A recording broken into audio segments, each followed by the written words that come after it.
When the Second World War detonated across Europe, the British government immediately realized that their airfields were not simply military facilities, but the beating heart of the nation's entire survival strategy. Every radar station, every fighter squadron, every supply route, and every defensive response depended on functioning runways. If even a handful were destroyed, the ripple effect could cripple the RAF's ability to intercept German bombers. This terrifying reality grew louder with every passing day, especially as Britain faced the looming threat of Operation Sea Lion, Hitler's planned invasion. The Luftwaffe had already demonstrated its brutal efficiency in Poland, France, and the Low Countries, leaving British commanders painfully aware that the skies were about to become the ultimate battlefield. In those tense months, a single mistake could determine whether Britain stood or fell. And so, instead of simply reinforcing their airfields, the British made a decision that shocked even their own officers. They would turn to deception, illusion, and artistry, transforming their most important military infrastructure into something that looked so ordinary, so natural, so unremarkable, that even the sharpest enemy pilot could not recognize it. What followed was one of the most brilliant, imaginative, and ambitious deception projects in the history of warfare. The first step was understanding the enemy's perspective, literally. British strategists pored over captured German reconnaissance photographs, analyzing what pilots saw at different altitudes, angles, and lighting conditions. They discovered that the human eye, when viewing from thousands of feet up, instinctively searched for geometric shapes, straight lines, unnatural shadows, and uniform textures. Runways, with their long, dark, perfectly straight surfaces, stood out dramatically against the irregular patchwork of fields and villages. Even when partially covered or darkened, the shape alone betrayed them. So the camouflage experts realized that hiding a runway required more than paint or cover. It required a total transformation of the landscape's visual identity.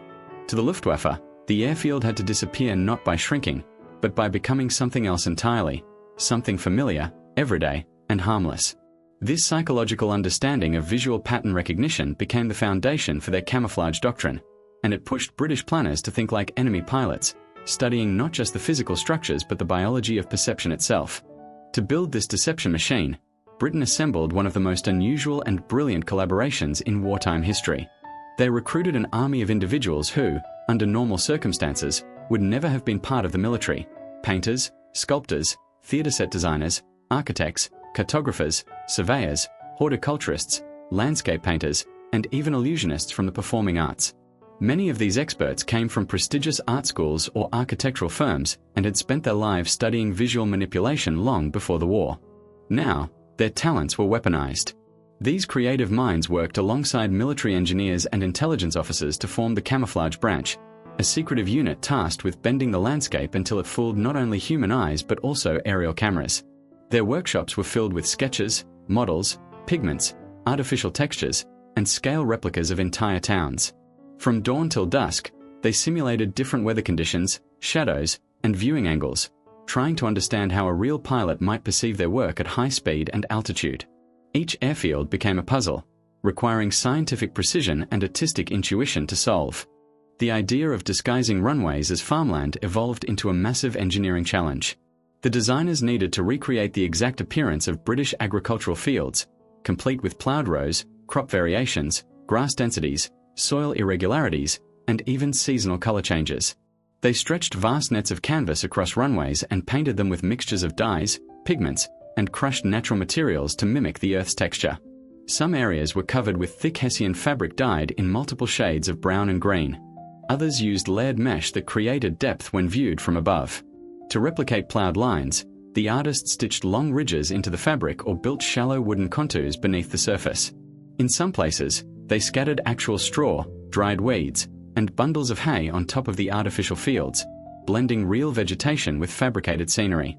Every detail was studied meticulously. How does a freshly ploughed field look after rain? How do wheat rows cast shadows in the afternoon? How does the soil color shift during summer versus winter? The closer their imitation approached reality, the safer Britain became. Creating entire fake villages around the disguised airfields required even more innovation. These dummy settlements had to appear completely authentic from the sky, preserving the characteristic layout of English rural communities. Artists built tiny houses with slanted roofs, brick pattern paint, and handcrafted chimneys that cast realistic shadows. Some structures were only two-dimensional facades supported by wooden frames, but when viewed from above, they looked convincingly three-dimensional. They added simulated vegetable gardens, fences, miniature orchards, and winding footpaths connecting the homes. Even tiny barns and stables were crafted to match local architecture. In locations where real villages were present nearby, the camouflage team extended their patterns to blend naturally with the pre-existing terrain. They considered how sunlight would hit rooftops, how shadows stretched across fields at different hours, and how smoke appeared rising from distant chimneys. The goal was to create not just a village, but an authentic story, one that looked lived in, believable, and utterly ordinary. The smoke screening system became an essential layer of defensive deception. These devices were strategically positioned around each airfield, and they operated using a special mixture of chemicals that produced thick, lingering clouds of white and grey smoke. When activated, the smoke spread rapidly across fields, hangars, roads, and buildings, blanketing everything in shifting mist. Luftwaffe pilots flying at high altitudes suddenly lost all visibility of the ground. Targets vanished.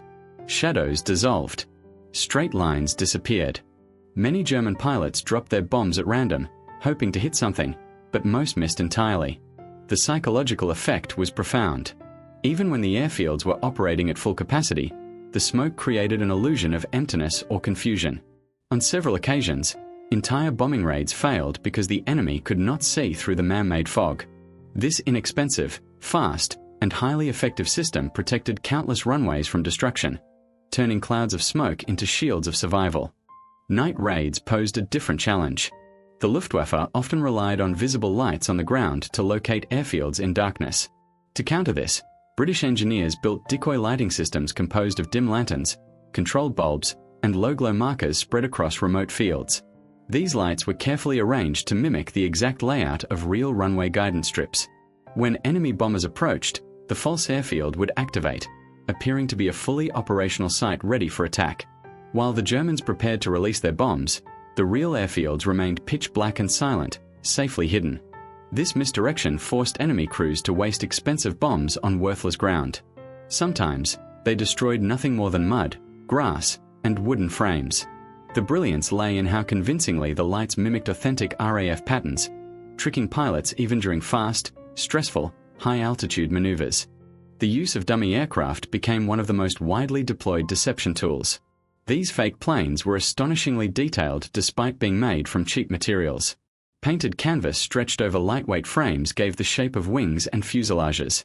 Metal scraps were added to mimic reflections. Some models even included fake cockpit outlines and propellers. From ground level, they looked flimsy. But from a reconnaissance aircraft flying at 20,000 feet, they were nearly indistinguishable from real fighters or bombers. Intelligence reports frequently fooled the Luftwaffe into thinking a particular airfield had dozens of aircraft, prompting commanders to order attacks that destroyed nothing but wooden replicas. The British repeatedly redeployed these decoys, relocating them to confuse enemy analysts further. It was an elegant psychological weapon, cheap to build, hard to detect, and incredibly costly for the enemy. To ensure the camouflage was seamless, the experts focused intensely on peripheral details. They created artificial hedgerows, small clusters of trees, patches of shrubbery, and false road patterns, all arranged to match the natural rhythm of the real countryside. They painted shadows beneath fake trees, sculpted uneven ground to mimic natural erosion, and added tiny structures like chicken coops, sheds, or water barrels. These subtle elements prevented the enemy from recognizing the unnatural geometry of the concealed airfield. The landscape became a harmonious blend of illusion and authenticity, a masterpiece of environmental disguise. It was not just a painted surface, it was a full theatrical set, stretching across miles of land. One of the most astonishing aspects of Britain's camouflage program was the integration of actual agriculture inside active military airfields. This wasn't symbolic or superficial decoration. It was full-scale farming deliberately woven into the geometry of the runways. British planners understood that no painted imitation, no matter how skillfully crafted, could match the visual complexity of real, growing crops. Wheat, barley, oats, and hay each possessed distinct seasonal colors and textures that shifted month by month. At altitude, these variations were unmistakable, forming natural mosaics across the land that perfectly matched what Luftwaffe analysts expected to see. So the Air Ministry did something that seemed almost insane during wartime. They allocated thousands of acres on functioning air bases to civilian farmers under carefully controlled conditions. Tractors rumbled past control towers, farmers worked while bombers took off overhead, and crops swayed between concrete strips where fighters raced into the sky. This was deception disguised as everyday life, so natural that even reconnaissance experts struggled to see the military activity occurring just meters away. But the sophistication didn't end there. Crop rotation schedules were synchronized with sortie schedules. Seasonal planting had to be balanced with runway safety regulations. Even the height of the crops was controlled, ensuring that aircraft engines, wheels, and undercarriages were not endangered. Every acre of farmland served three purposes simultaneously: feeding the nation, concealing essential air infrastructure, and creating an authentic landscape that fooled enemy cameras again and again. Camouflaging the runways themselves required a deeper psychological trick. British analysts realized that Luftwaffe interpreters were trained to look for sharp angles, parallel lines, and consistent shapes, the visual signatures of military engineering. So instead of hiding these features entirely, the British preemptively distorted them. They broke the straight edges using jagged painting patterns, painted fake hedgerows across the concrete, and even altered the alignment of the camouflage so that the runway's geometric logic collapsed when viewed from above. At several airfields, they painted long, winding dark lines that mimic centuries-old hedgerows, complete with irregular breaks and junctions, just like the agricultural boundaries that divided English farmland. They studied pre-war aerial photographs of villages, farms, and rural estates to replicate the natural randomness of the countryside. The aim wasn't to remove the runway, it was to make the brain dismiss it as a harmless feature of the landscape. The Luftwaffe observer, glancing at photograph after photograph under severe time pressure, would instinctively filter out these irregular shapes as ordinary fields. Even if a suspicious detail was detected, the brain would need several seconds to reevaluate it, seconds that the Germans didn't have, and seconds that could determine whether an airfield was prioritized for attack or ignored as low-value farmland. Thus, deception became a game of cognitive manipulation, influencing not just what the enemy saw, but how they interpreted it. Seasonal deception became one of Britain's most groundbreaking innovations. German reconnaissance flights captured aerial photographs during every month of the year, and patterns in crop color or field texture were a major tool for identifying hidden locations. The British understood that if a field looked too perfect, too uniform, or too unchanging, the deception would collapse immediately. So camouflage planners began studying agricultural almanacs, farming schedules, rainfall records, and plant growth cycles. They consulted botanists to understand how crops matured at different latitudes. They spoke with local farmers about which plants thrived in chalk soil versus clay. Then they synchronized these natural processes with military operations. In spring, wheat fields inside the airfields appeared pale green, blending with the countryside. In summer, the same fields turned golden, exactly as they should. In autumn, the earth darkened with plowing. Even the shadows cast by fully grown crops were part of the deception. At night, dew patterns on the fields reflected moonlight in ways that perfectly matched the surrounding countryside, another detail that made enemy analysis more difficult.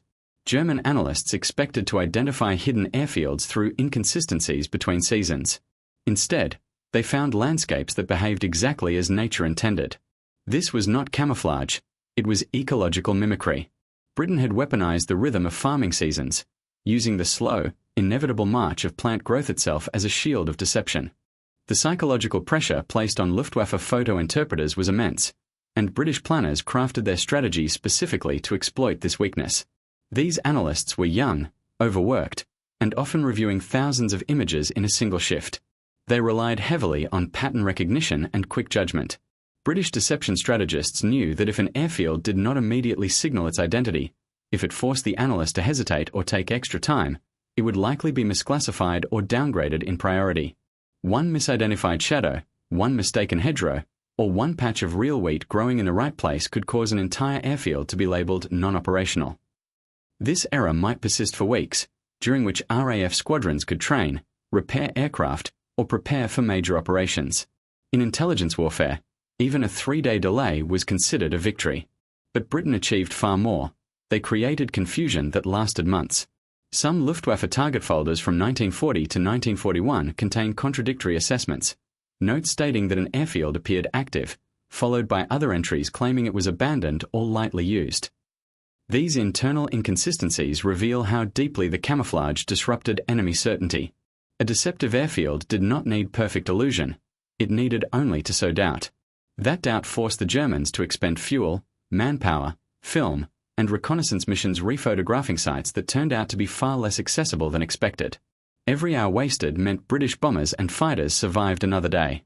Perhaps the most extraordinary example of British deception was RAF Tempsford, a station so secretive that even nearby villagers barely knew it existed. Located in a low-lying region prone to fog, flooding, and thick mist, the site appeared on reconnaissance photos as a useless patch of marshland. The British camouflage experts exploited this natural weakness brilliantly. They painted fake hedgerows across the runways, disguised hangars as derelict farm buildings, and placed misleading markers on surrounding roads to confuse enemy cartographers. From the air, Tempsford looked like a dilapidated farm that had fallen out of use years earlier. In reality, it was the headquarters of some of the most clandestine operations of the entire war. Aircraft from Tempsford carried agents deep into enemy territory, delivered supplies to resistance movements, and conducted night missions of extreme danger. Yet even as these life-or-death flights took off nightly, the base remained visually invisible to the Luftwaffe. German analysts repeatedly classified the site as non-operational, abandoned, or minor agricultural land. It was a triumph of visual misdirection. The base where silent heroes boarded their aircraft was hidden beneath the mask of rural poverty, and that anonymity saved countless lives. In the end, the true brilliance of Britain's airfield camouflage strategy lay in its philosophy.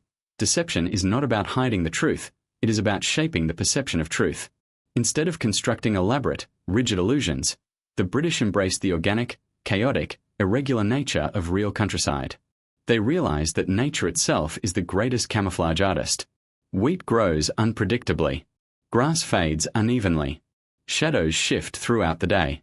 Soil erodes in patterns no human can replicate perfectly.